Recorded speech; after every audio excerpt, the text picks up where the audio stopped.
1,000 watches.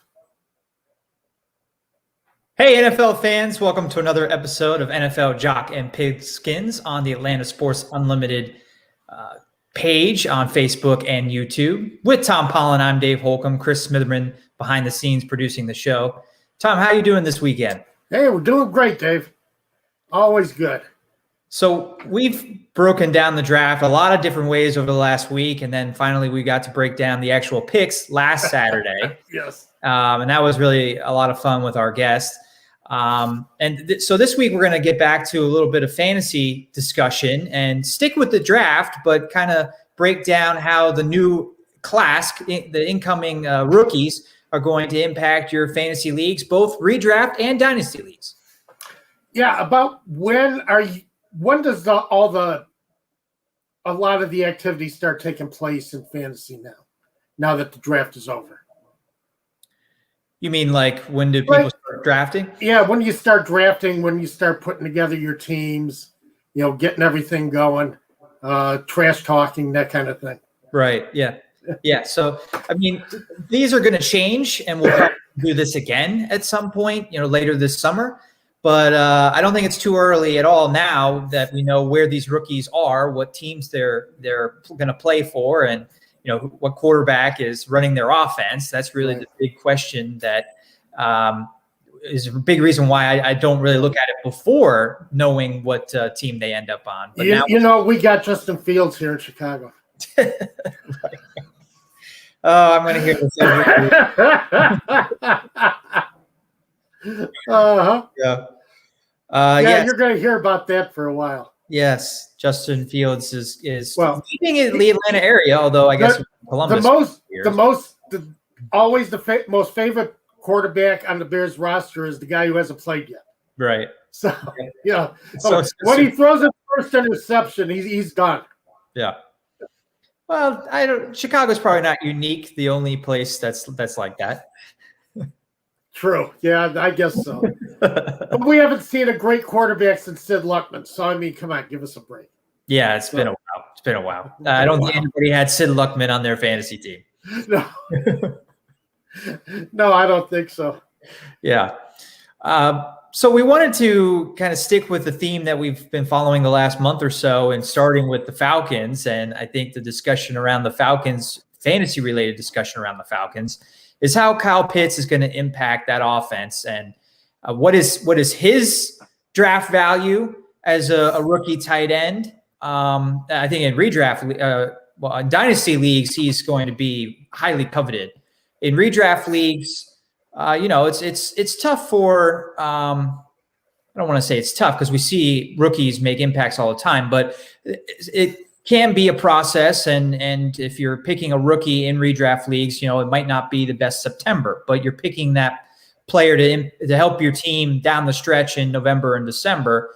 And Kyle Pitts looks like he's going to be that kind of player, and probably elevate Matt Ryan's status and some of the other fantasy stars in that offense as well. Well, that was one of the things I was going to ask you. I mean, Matt Ryan had a down season last year. I mean, let's face it.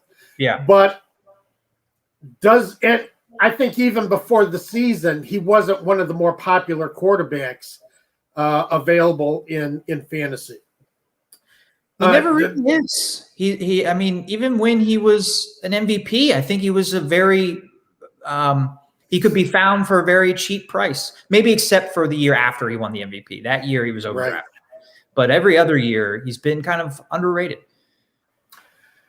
Okay, but I mean, does this really raise his draft value to the point of like the Aaron Rodgers, Russell Wilson? I mean, the guys that are going to be at the top every year.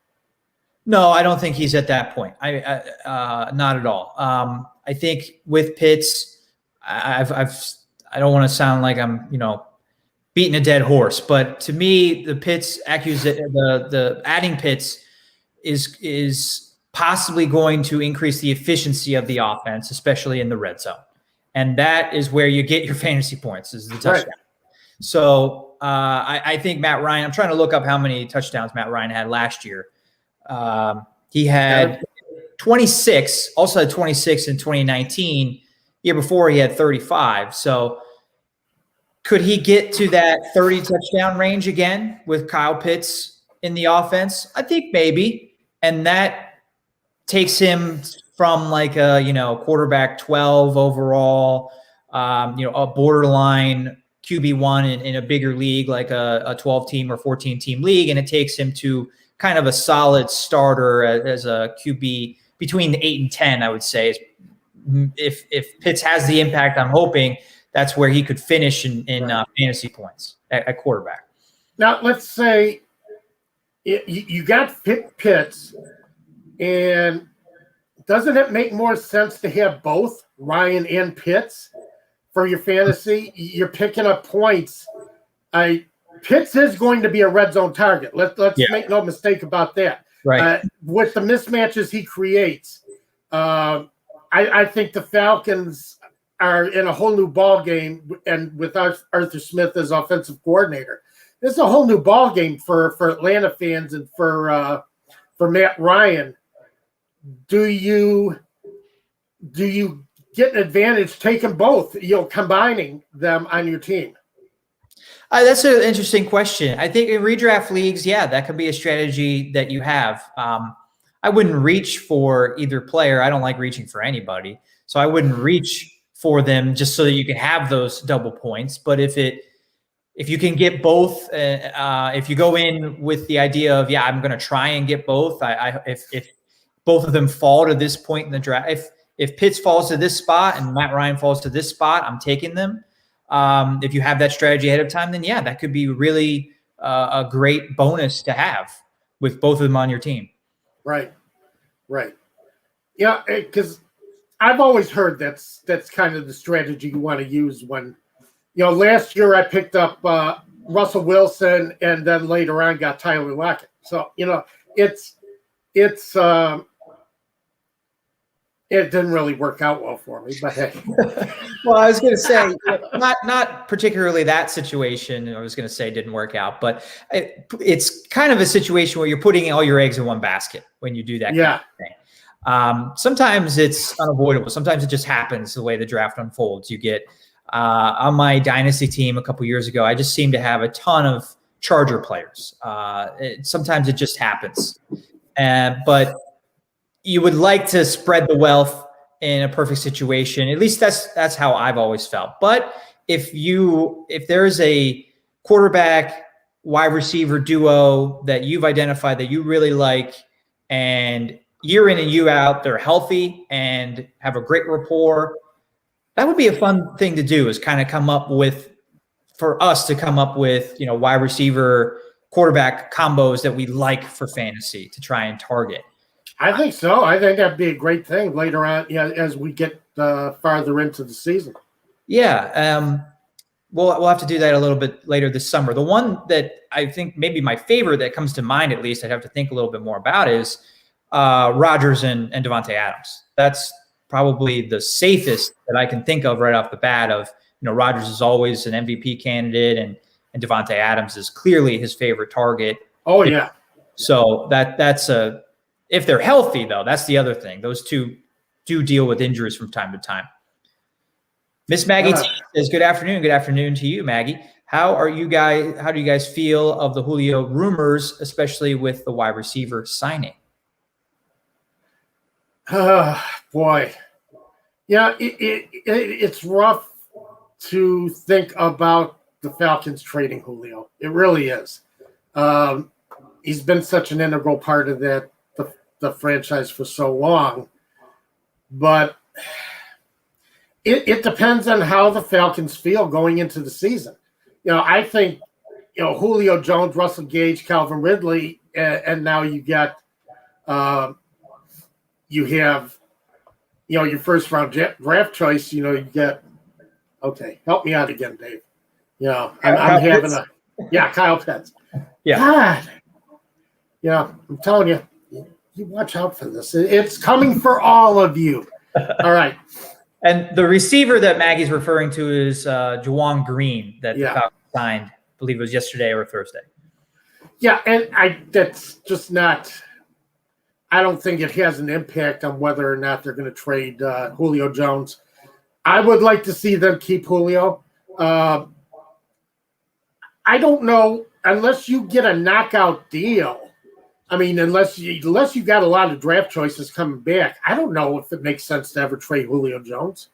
And who's going to make the trade? I mean, who's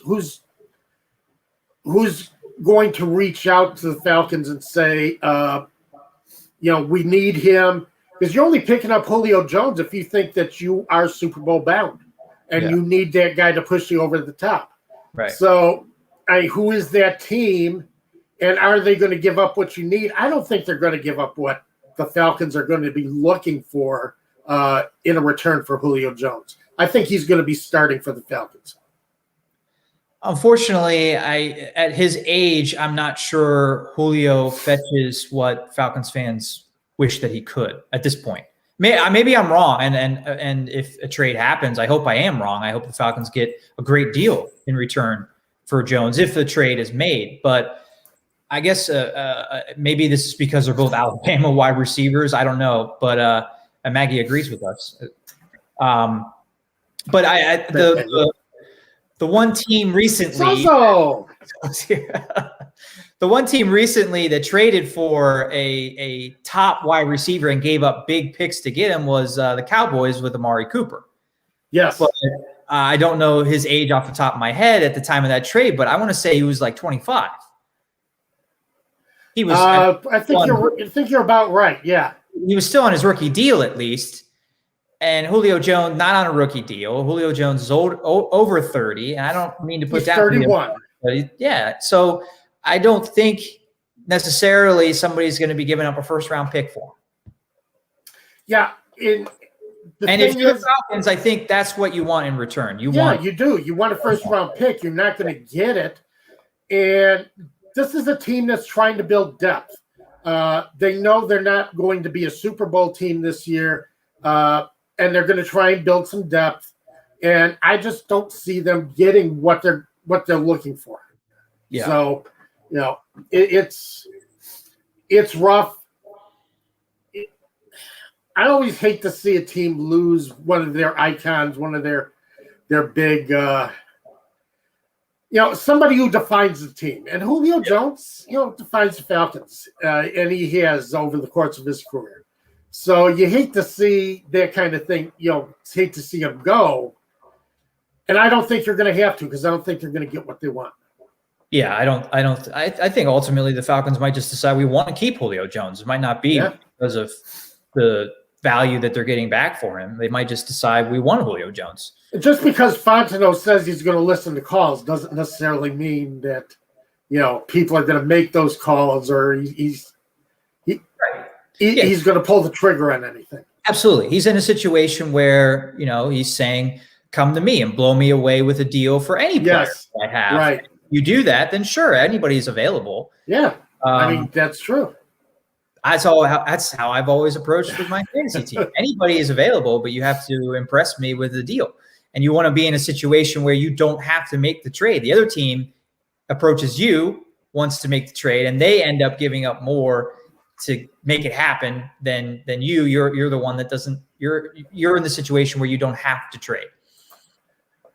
Right. So it's interesting. I don't see it happening. But things change. You never know. So on the subject of Julio Jones, what kind of impact do you think Kyle Pitts will have on Jones, assuming he's with the Falcons? Jones has been a wide receiver one for a long, long time. Yeah.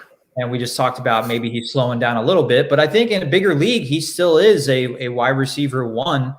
The question is just, will he be healthy all season long? I mean, that's the problem. Is that the only question? And Pitts has really no impact. It's really just whether or not he's healthy, or will Pitts put him over the top to be back in that, top 5 tier? I think Pitts helps him. I think Pitts helps everybody on that offense. You have somebody else you have to pay attention to now. And you have somebody who's a tough cover. And so if you leave him alone, you could get beats, on man.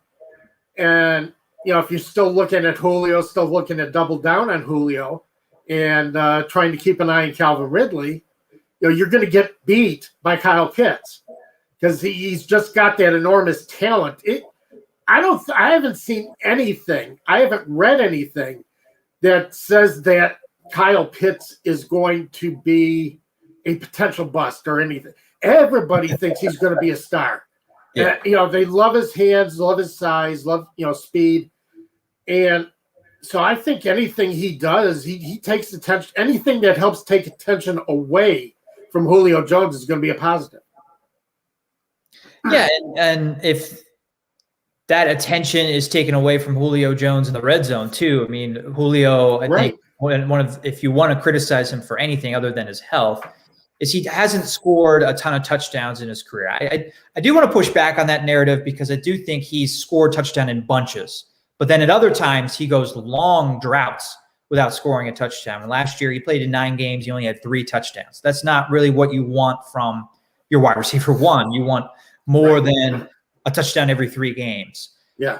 But with Kyle Pitts and his ability to bring double coverage in the red zone, things will potentially open up for Julio Jones in the end zone.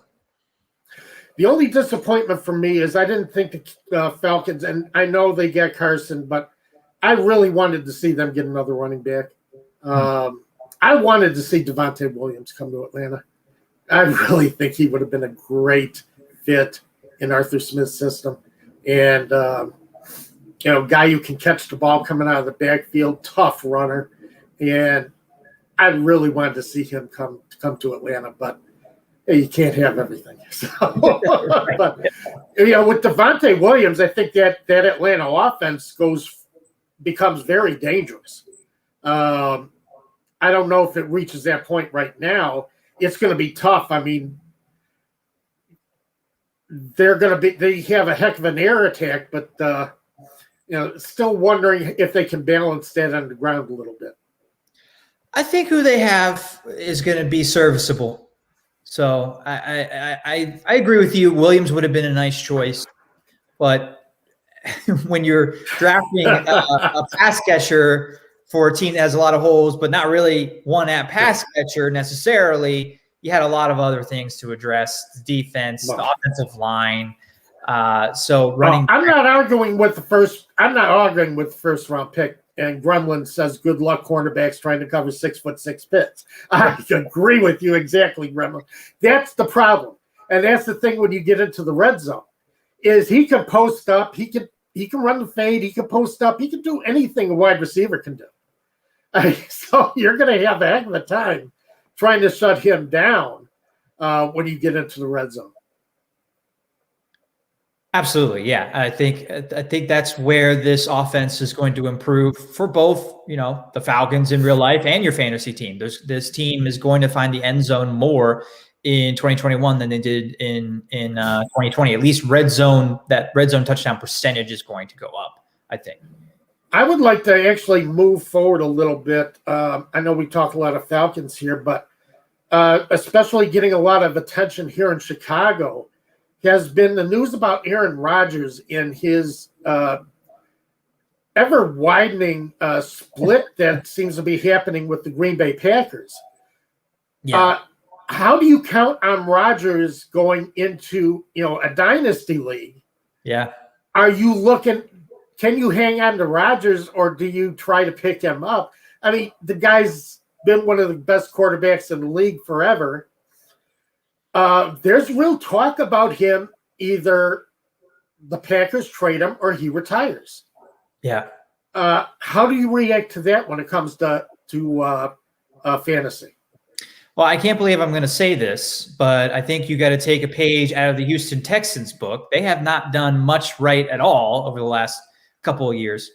But I do like their approach to what they're doing with Deshaun Watson. They haven't released Deshaun Watson. They're not.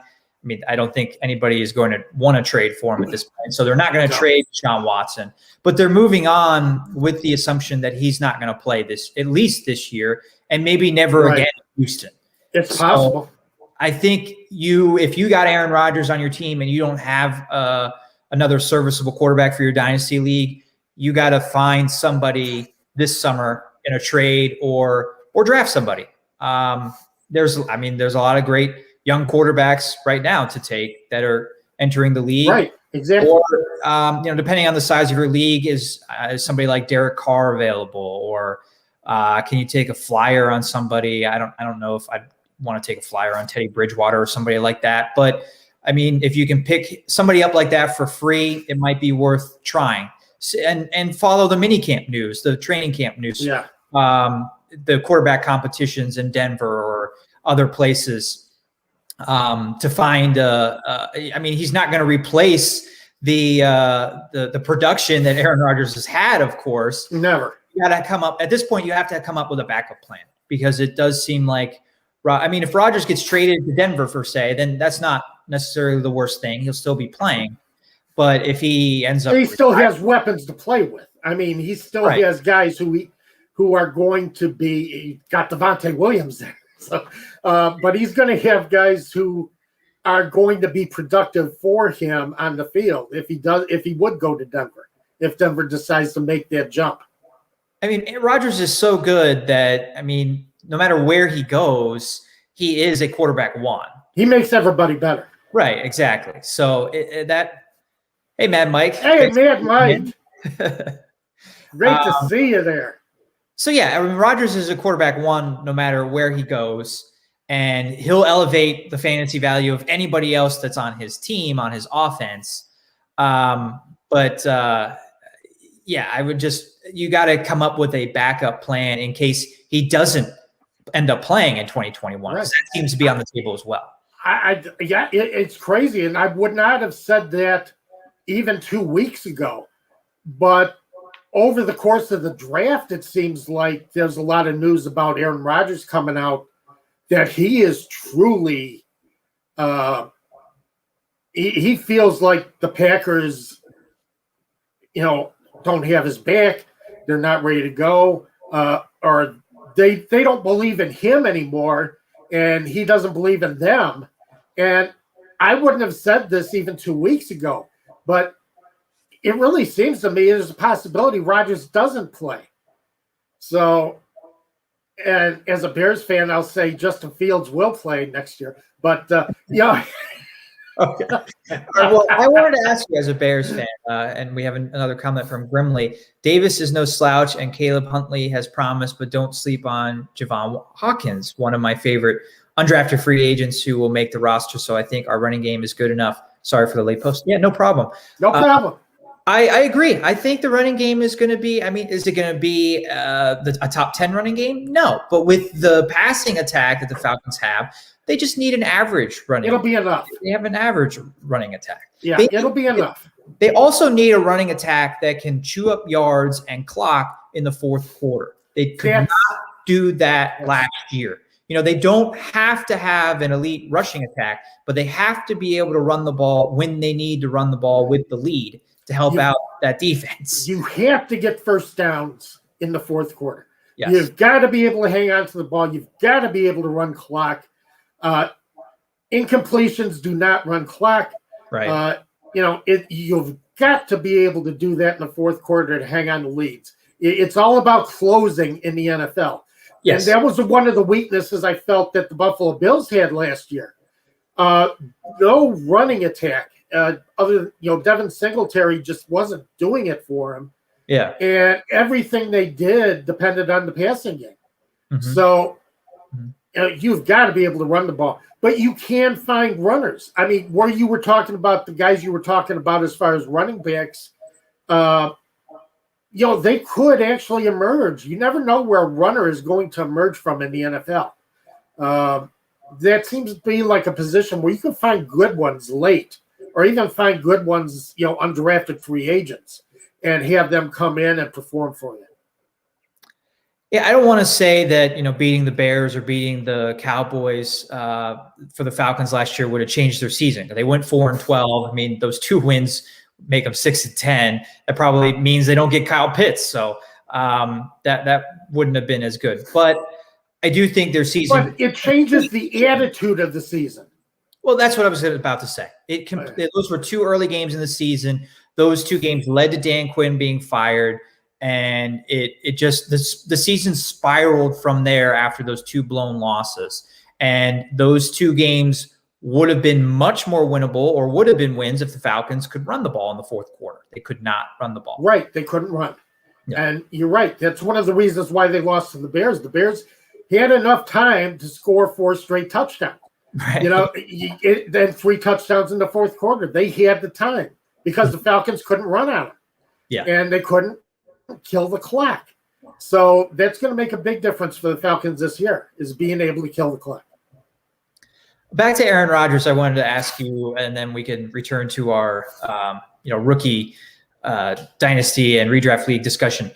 But with Aaron Rodgers, as a Bears fan, I guess the question I want to ask is, do you view this as, like, I think some people are saying or could view Rodgers being a spoiled child with how he's acting right now. But yet the Packers also haven't been the most, I don't want to say the most supportive, but they haven't always done what's best for Aaron Rodgers. They've done what's best for the organization, which is probably what they should do. That's what you got to do. That hasn't always gelled with what Aaron Rodgers wants to do. And Rodgers has such a reputation publicly of, he doesn't, reportedly he doesn't speak to his family, and he has really bad relationships with people, and I guess he just kind of comes across as kind of a jerk. Do you, as a Bears fan, he does get along with Jake from State Farm, though. Jake from State Farm, I think. Okay. So, I mean, how do you view that situation as a Bears fan? Are you more likely to troll the Packers, like, oh, you're losing your quarterback, you guys are real dummies? Or are you more likely to troll Aaron Rodgers for, wow, I mean, you've had it so good in Green Bay, and you don't know how good it is there, and we're really happy that you don't realize that. I mean, what kind of – is it one or the other, or a combination? No, I think I'm more than likely to trash Aaron Rodgers and say, guy, you've had it really good there. And, he's come close to a couple of more Super Bowls up there. Yeah. Some would say maybe last year he's the one who blew their chance by not, running when he had the obvious lane. Could have run for a touchdown and tightened that game up a lot. He would tell you they should have went on 4th down. Exactly. I mean, that's the play I'm talking about. He had a clear line to the end zone and didn't run. He had a clear line for the first down at minimum, right? And didn't run. And some would say that Aaron Rodgers' decision-making, in fourth quarter big games might be a little questionable. I'm not going to say that. He's a great quarterback. He's a Hall of Famer. Yeah. I will throw a party when he decides to actually retire from the Packers, because the Bears have now faced Brett Favre and Aaron Rodgers. And I'm getting tired of seeing quarterbacks in Green Bay. But Mad Mike has an opinion on Aaron Rodgers. I would drop him like a bad habit. However, it's not good for the team. Have to do what's best for the team. Yeah. I don't think the Packers want to trade Aaron Rodgers. That's why he's still there. They definitely want him back, which is why it's such an interesting potential divorce happening right now, because the Packers want Aaron Rodgers back, but Rodgers doesn't want to return. He doesn't want them. Right. And that's the part that you really wonder about, because they put a winning team around him for years. Now, I know there have been times when, he's been upset, or maybe he hasn't had the wide receivers he wanted, but he always has a team that he's been able to make better. He's had a team that regularly wins the NFC North, that, he doesn't get sacked all that often. He's had an outstanding left tackle in David Bakhtiari. So it's not like the Packers haven't given him support on offense. It's, I don't know what the heck he's crying about. That's what gets me. All right. Yes, that's the kind of reaction I wanted. Yeah. Not necessarily for, trashing Rodgers, but I was hoping you trash either Rodgers or Packers. Quit freaking sobbing and get back to the point of playing football. Yeah. I mean, come on. You're not guaranteed the job as host of Jeopardy. So you better have something to fall back on. Yeah. Yeah. I tend to agree with you there that I do think he's acting a bit spoiled with this situation. I mean, that's just an onlooker's perspective. So I don't really know what's happening in the Packers organization. I'm not there, and part of me feels like, who am I to judge? But I mean, that's what sports journalism is. We're all supposed to judge, give our thoughts, and those are my thoughts on Rodgers. That, yeah. Oh, I don't have any. The Panthers, they're not listening to me. He wants a say in personnel. You don't get a say in personnel. Coaches don't get a say in personnel anymore. You don't get a say in personnel. All right, that's just the way it is. All right, I'm through being kind. I'm yeah. My dog Roger, he's left the room. You've got him upset.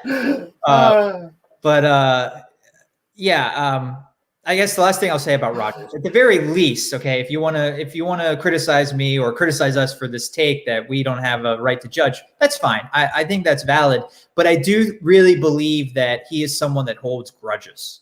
He really seems he really does. He really holds grudges, and that for years seemed to be the problem with Mike McCarthy. If you remember, Mike McCarthy was the offensive coordinator in San Francisco, and they wanted Alex Smith. Or picked Alex Smith. I mean, who knows how much the offensive coordinator had a say in that decision. But the 49ers took Alex Smith instead of Rodgers, and Rodgers fought in the draft and all the way to the Packers. And then a couple years later, the Packers bring in McCarthy. And really from the start, it seemed like Rodgers and McCarthy did not get along. They never did. Yeah. They never did. It was a working relationship. They were able to make it work on the sidelines. But no, these two were never. And when McCarthy was let go by the Packers, Rodgers burned him. Rodgers really roasted him in print about things that he said McCarthy did, about McCarthy's failings. That completely unprofessional. You're done with him. Say wish him well, goodbye, and you don't have to like the guy, but apparently Tom Brady and Bill Belichick didn't exactly like each other, but they knew that they needed each other, and they won championships that way. Yeah. Your team, the Steelers, Bradshaw and Chuck Noll. Yeah, they never really got along. Yeah, but that's true. Chuck Noll was the stories, the documentaries I've watched, Chuck Noll was harder on Bradshaw than any other player. And Terry Bradshaw was a free spirit, didn't get along with, the drill sergeant style of Noll. At least the approach that Noll took with Bradshaw was sergeant-like, and that they never really gelled. And I believe Bradshaw did not go to Chuck Noll's funeral. So, I mean, yeah, it was a deep divide, I guess you could say, but they worked together for a long time and won Super Bowls. And when they separated, they weren't bad-mouthing each other. Right. It wasn't a point of well, he didn't like me. He hasn't respected me for the last 10 years. Yeah, well, you won Super Bowls. Screw the respect. You've been able to work together, and you've won Super Bowls. Same thing with Aaron Rodgers. You've been into how many NFL championship games, and you still trash Mike McCarthy. So yes, definitely a guy who holds grudges. And I think why this is coming forward now, why he wants to leave or why he's unhappy is he can't let go of the fact the Packers drafted Jordan Love in the first round last year. No, he can't. That's right. That's another thing that goes into it. And I know you described the play where Rodgers should have run for the first down. That was third down. Matt LaFleur elects to kick the field goal on fourth down. Yes, right. I think Rodgers is going to go to his grave thinking we should have gone for it on fourth down, not thinking about his poor decision on third. Right, his poor decision on third down. He is focused on, well, Matt LaFleur didn't believe that me and my offense could have scored the touchdown on fourth down, and then we never got the ball back. So those two things together, Rodgers can't handle, and that's the issue here. Yeah, I agree with you. So you're right. Yeah. Keep your comments flowing in about Rodgers, the Falcons, or anything else that you want us to weigh in on. You can reach out to us on Twitter as well, at TJ Pollen, at DM Holcomb. But we're going to return to discussing the rookie class that's incoming and what wide receivers. We wanted to do the wide receivers and running backs, at least probably the first round guys today, to kind of discuss who we like where and where we like them being picked for dynasty and where we might see them being picked for redraft leagues. Of course, this is all subject to change, but this is just an initial reaction after, a week after. Right. Yeah, I mean, you can't tell anything about anybody at this point. All you can really do is grade a team on how well it filled its needs. You really can't say that, wow, they got a starter here, get a starter.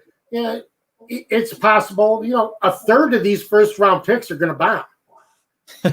Statistically, year after year, a third of the first round picks, you don't hear anything from after the draft. They bomb out. They don't work. So it's just a matter of right now, how do teams fill their needs? And with fantasy, how do they fill their needs, as far as, does it make sense to bring them in? Like Trevor Lawrence, I mean, he's quarterbacking for Urban Meyer as his head coach, who's never coached a pro game before. And he's quarterbacking for a team that won one game last season. So, how does Trevor Lawrence fit into your plans? Quarterbacks are tough to grade, and I guess I was going to push them off to next week. Okay, I'm sorry, but you're putting me on the spot now. That I wouldn't take Lawrence I'm talking dynasty league. I wouldn't take Lawrence. The quarterbacks, at least in my league, they don't go 1, 2, 3 like in real life. The wide receivers, running backs go 1, 2, 3, and then you kind of have to figure out, okay, well, where are these other team? What other team in my league might take a rookie quarterback? And then if I want one of the guys, which one do I want? And then where do I have to take him? I think Lawrence he's not in a good situation in terms of in a good organization, but his talent is going to yield probably him being a late first round pick, I would say, in dynasty leagues. So if you want Lawrence, he's going to cost you a first round pick. Okay. I would. Sounds good. But let's go into running backs and wide receivers then, where you wanted to take this.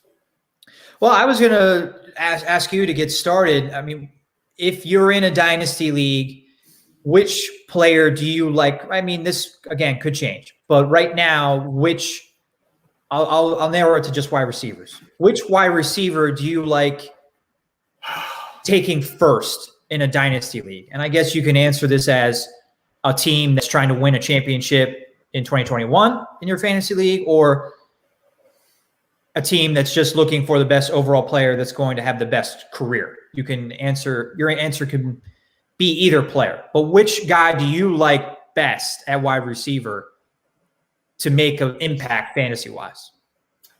Oh God.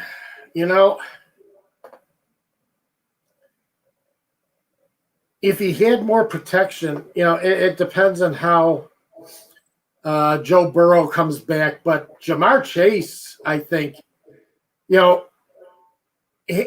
him able to combine with Joe Burrow, and I went on record early last year that I really like Joe Burrow. I like how he came into the league, and I think he's going to be a quality quarterback. Can they protect him?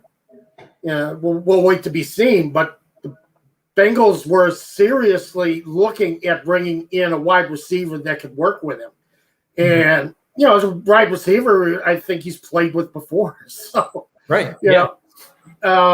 talking about quarterback duos today from our producer Chris, talking about wide receiver duos that you could try and target in a dynasty league. A really interesting combo if you already have Joe Burrows, if you target Jamar Chase. I mean, two guys that were at LSU and now two guys that are going to be in Cincinnati. And then he's considered to be one of the best coming out of the draft too. So right, right. It's hard to say that the Bengals made a mistake by not drafting Sewell to protect Burrow, but you're giving Burrow a hell of a weapon, downfield weapon. So, I think Jamar Chase, you've got to look at as being one of your first picks. Okay. If you're asking me the same question, I'm going to go with Devontae Smith.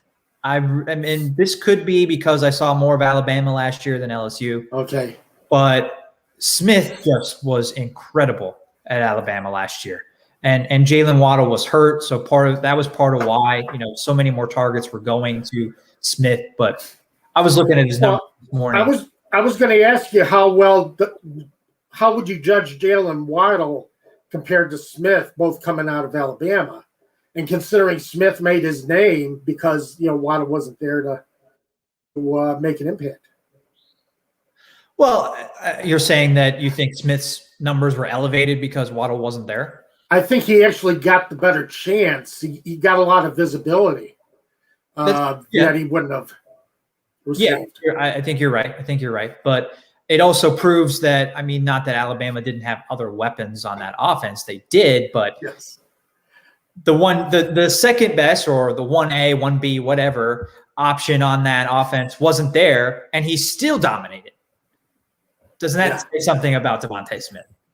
Yeah, it does. I think it does. I'm not talking Devontae Smith down. Okay. Don't.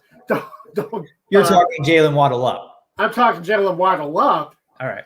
I'm saying Devontae Smith really took advantage of his opportunity, though, too. So, definitely somebody you got to take a look at because he took his chance and he grabbed it. He ran with it. So you have to like a player with that kind of attitude. I also like Smith more, and this is a short-term approach, but I like Smith more right now because I have more confidence in Jalen Hurts than I do in Tua. And if you have Tua, then you might feel differently. You might think, oh, Tua and a former receiver he threw to in college in Waddle is going to end up being a great combo. And it might be, but I don't think it's going to be great in 2021. Hurts really was impressive, at least from a statistical standpoint in fantasy in December last year. And I'm assuming he's going to start ahead of Joe Flacco. And I really like. I would think just about anybody be starting ahead of Joe Flacco. Right. It's a safe assumption, and so I like Hurts being able to get the ball. If I were younger, I might be able to start in front of Joe Flacco right now. I don't know. So no, I'm just kidding. You could start ahead of Joe Flacco. I don't know about that, but yeah, I get what you're trying to say. That Joe Flacco probably, shouldn't be in the league. He's there to help Hurts. Yeah. He is there to be the mentor. That's pretty much it. He's there to teach Hurts how to be an NFL quarterback. I like Hurts at this point, and I think Hurts and Smith, Hurts was also a former Alabama player and threw to Smith, so there's familiarity there as well. I like that combination, and if you're looking for a wide receiver early, I'm leaning towards Devontae Smith, at least right now.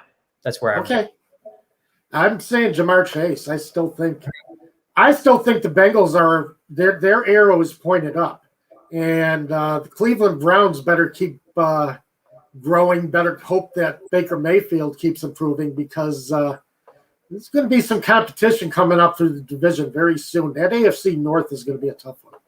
It is, yeah. It is a very tough division.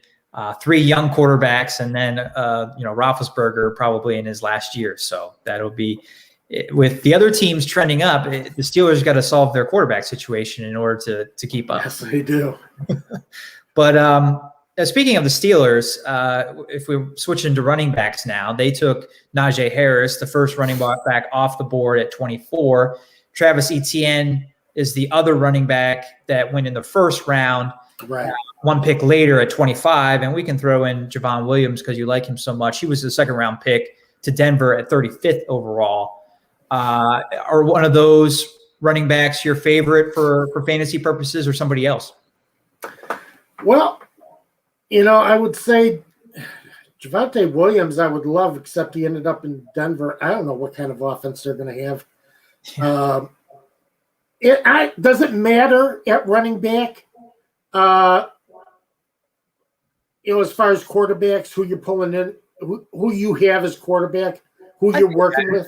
I think it matters because there's fewer bell cows and fewer teams. I mean, there's really no teams that run as much as they pass. So if you're a good offense, you're going to be passing successfully, and the pass sets up the run now in the NFL. So if you're on a team with a great quarterback, great passing attack, then you're more likely to have success as a running back, I think, in a situation like that. Plus, these running backs now catch so many passes that you want that running back to support that passing attack.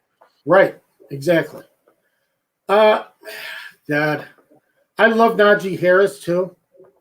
I think the Steelers did a great job getting him. And I think maybe next year it does make a difference with Pittsburgh's offense. I don't know how it projects down the line, though, considering that Roethlisberger is, obviously he's nearing the end of the road as far as what he's going to be able to do. Right. We don't even know if he can stay healthy next year. And I don't think his arm is as strong as it was, 10 years ago. I think he's losing a little velocity, losing a little zip. And it might be harder for Najee Harris to make an impact. By default, I guess you got to say ETN is the guy you have to take. Wow, okay. Even though you just trashed the 1-win Jaguars, you're taking ETN. But they got Trevor Lawrence, too. Yeah, that's true. So I'd expect ETN to be a first. Okay. He has the ability to catch the ball. He's going to be a great weapon for Lawrence. I don't know how Urban Meyer is going to, how's that team going to come out of the gate? Mm-hmm. Yeah, running back, trying to pick the running back who's going to emerge this year. It's a tough one. It's a tough decision. It could, because of the way where some of these guys ended up and the offenses that they ended up with. I have absolutely no faith in Denver's offense and in Drew Lock's ability to quarterback a football team. Well, what if they land Aaron Rodgers? How does this change your feeling about the running backs if that happened? Oh, then he's number one. Okay.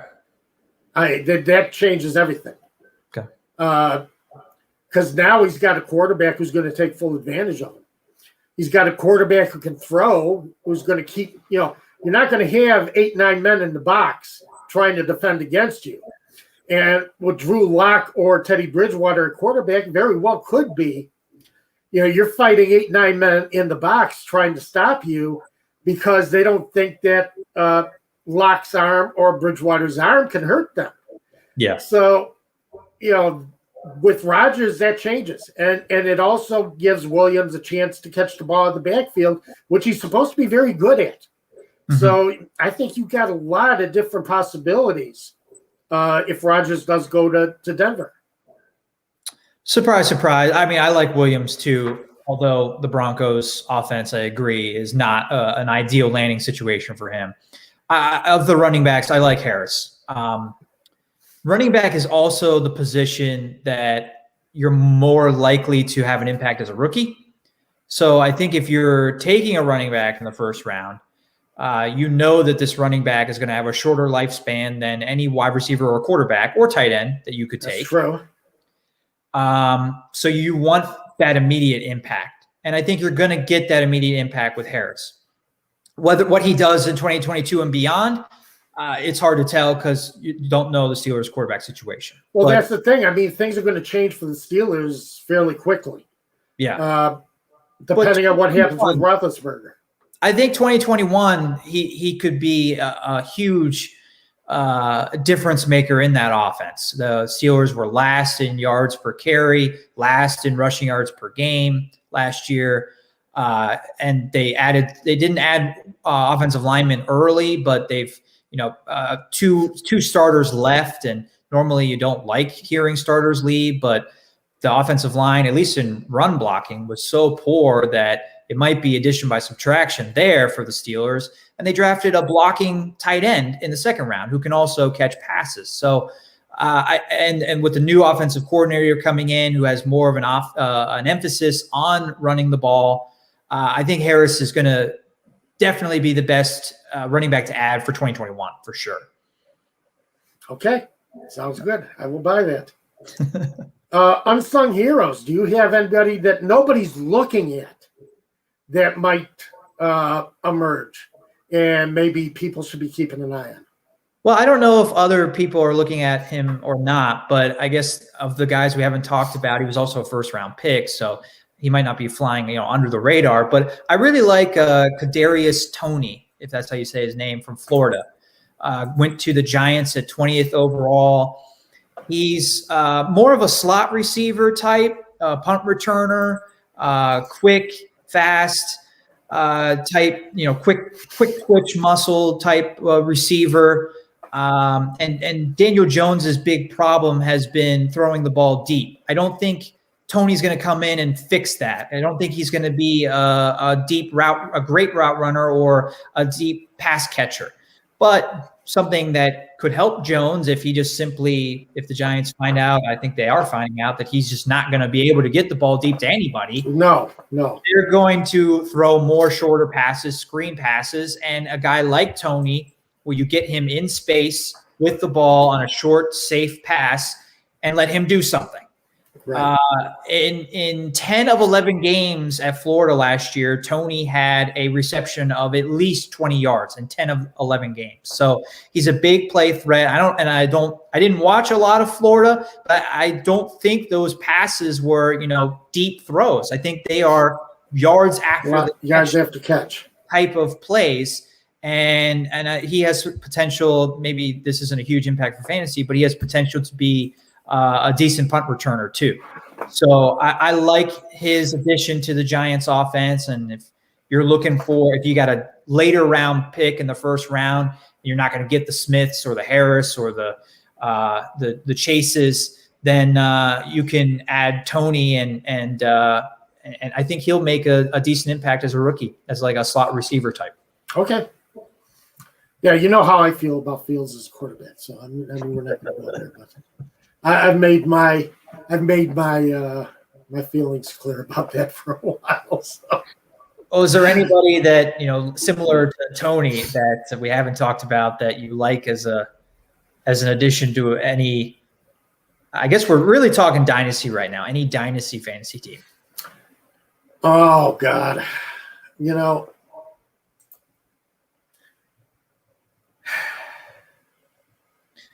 Or that's kind of rough. If you don't have a guy in mind with that, is there anybody that we haven't discussed that's going to elevate a different star on his offense? Glad you guys wake up to this. LOL.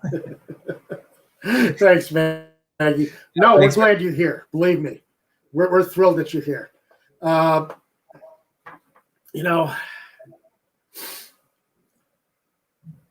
It's hard to say. Part of what I have a problem with this draft is last season was weird. It didn't feel like a football season. and I'm out of my league now. You got your expert right sitting, well, not sitting right next to me, but on the screen right next to me. So, Mad Mike, this is the guy you want to tap into. Oh, Mad Mike, we're gonna get you a championship this fall. Yeah, absolutely. It's hard to say because you have opt-outs. So, there's guys you haven't seen in almost 2 years. And, it's really tough for me to say who might emerge because, it just didn't feel right. And I think that's going to be a problem. How does that work when you're trying to draft overall for a fantasy team? The fact that it was an odd season, and that's something, it's hard to judge.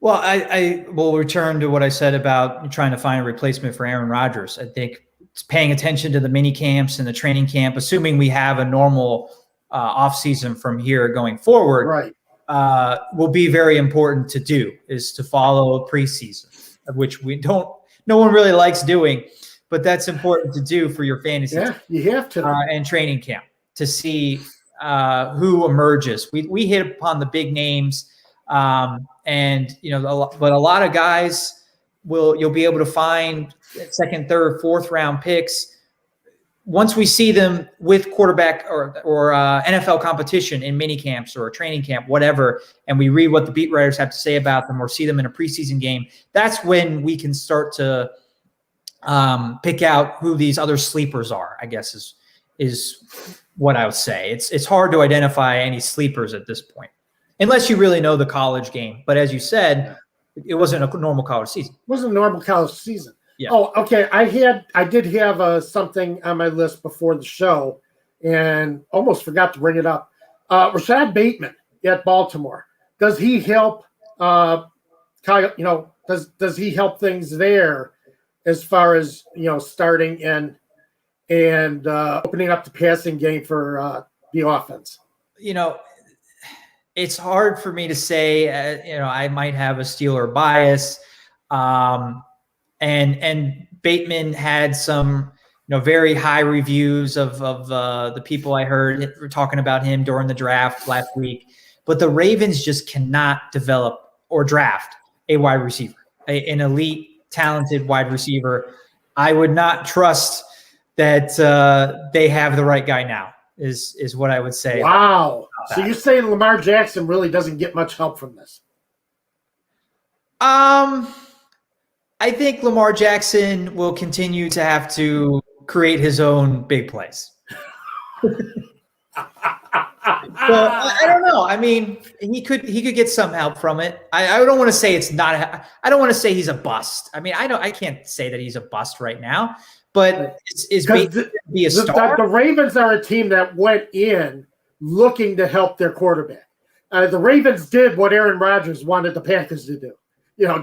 Draft me a bunch of guys on offense, and I'll be happy. On paper, yes, they helped Lamar Jackson. Will he turn out to be a good first round pick or the next Brashad Perriman? I don't know. It's wait and see. Right. Perriman was the same thing. That was a while ago now, 5-6 years ago. But everyone loved him going to the Ravens, and it was like, oh, they finally solved their wide receiver problem. And he was a big bust. And actually, he's rejuvenized his career with the Jets. But in Baltimore, he was a bust. And Hollywood Brown, he's been okay. He's been much better than Perriman, but he's not a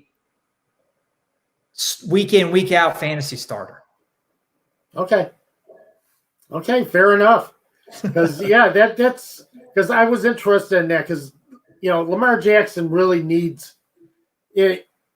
I worry about Lamar Jackson. I love him as a quarterback. I really do. Yeah. But I've always said you got old quarterbacks and bold quarterbacks, but no old bold quarterbacks. And he worries the hell out of me because I have one bad hit, and that's all it's going to take. And I would love to see him get help in Baltimore, so he doesn't have to rely on his legs as much. But that's fair enough. I mean, it's going to be interesting to see, whether the Ravens have actually succeeded, or if we're looking at Brashad Perriman again. It pains me to do it, that to compliment the Ravens, but I could compliment them for a lot of things that they do team building wise, developing Lamar Jackson. I mean, they were the perfect spot for him to land. They completely redesigned their offense for him, and that is why he's having so much success. I mean, he's a talented player too, but they've redesigned their offense for him to maximize his skill set. But I will also criticize the Ravens when I think it's fair, and they do not know how to draft wide receivers. All right. Well, so much for that from a Steelers fan. Oh, man. We're ending the show on that note. No, let's do something better than. Give me a bold prediction for how many touchdowns is Matt Ryan going to have this year? I think he gets 30 to 35. Okay. I think he's back to being. He's still got some zip on the football, and he's still got the smarts. I think he's definitely, if he's got the weapons in front of him, I think, especially with Pitts, I like it. 30 to 35 touchdowns. I agree. I think we're going to see that. Yeah. So, I mean, you can. I think you're going to be able to get Matt Ryan late in your draft, in your redraft leagues, and I think he, maybe you draft a quarterback ahead of him as well. But it's never a bad idea to take a guy like Matt Ryan if you can get him really late, because he has the chance to have a great season, and he's a guy you can easily plug in from your bench if you've got him there. Exactly, I agree. Well, thanks for tuning in, everybody. Reach out to us on Twitter at TJ Pollen, at DM Holcomb. Chris, thanks for being our producer again. Yep. And we'll be back next Saturday, 12 p.m. Eastern Time. Have a great week.